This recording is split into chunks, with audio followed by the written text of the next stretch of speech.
Now to the Fox News voter fraud unit and a story we broke nationally in 2009. In Troy, New York, 8 Democrats, among them some public officials, have been indicted. 4 have pled guilty so far. The scheme allegedly faked absentee ballots, they say, to try and steal an election. Voters told us their votes were faked. So you didn't write that? I did not. You didn't cast a ballot? I did not. Did you vote? No. Did you fill out an absentee ballot? Nope. Did you fill out an absentee ballot application? Nope, I didn't fill out any of those. So your vote was a fraud? It was. Well, on Tuesday, the county's Democratic Elections Commissioner, Ed McDonough, goes on trial, along with former city councilman Michael Laporto, who told me he didn't do it. Did you do anything wrong? No. Did you try to steal an election? No. Did you forge any ballots? No.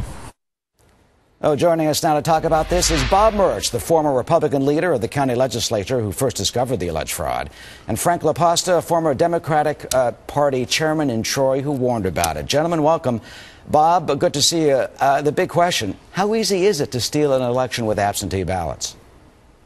Well, it's very easy to steal it.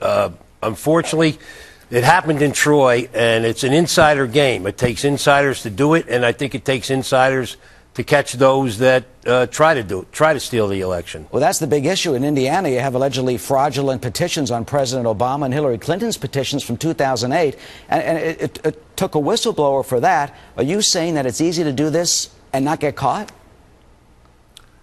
Well, it's easy to do it. I guess it's easy not to get caught because people really aren't paying attention to these things. It takes someone on the inside to know what's going on and to catch it. You suspected something was wrong and you went out. Your reaction to the fact that you've had so many indictments so far? Well, it's taken a long time. We're in a serious phase now. One young councilman is going to jail for 6 months. He's lost his job. These fellows going to trial. If they're convicted, they're facing prison time.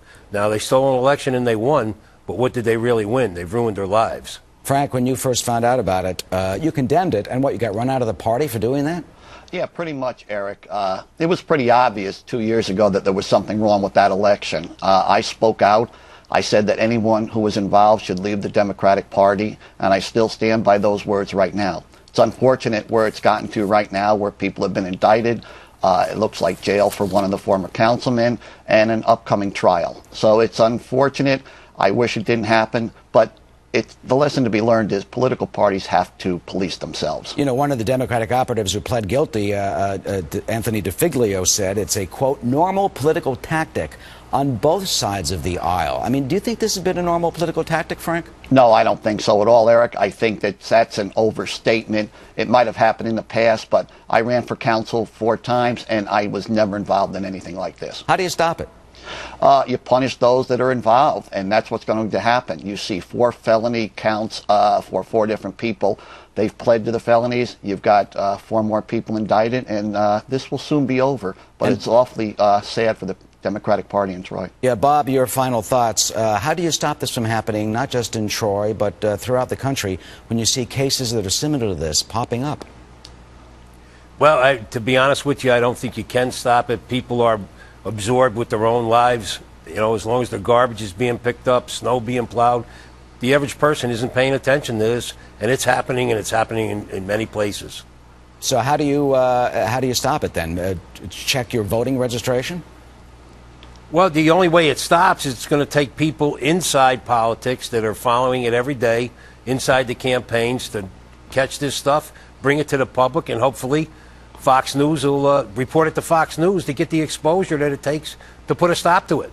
All right, Bob Murch, Frank LaPasta, we thank you for joining us this morning. We are on this case, and we'll be covering it and all the allegations of voter fraud across the country. Gentlemen, thank you. Again, our address, there it is, voter fraud at foxnews.com if anyone suspects any hanky-panky or other problems with elections where you live. Thank you again. Thank you very much.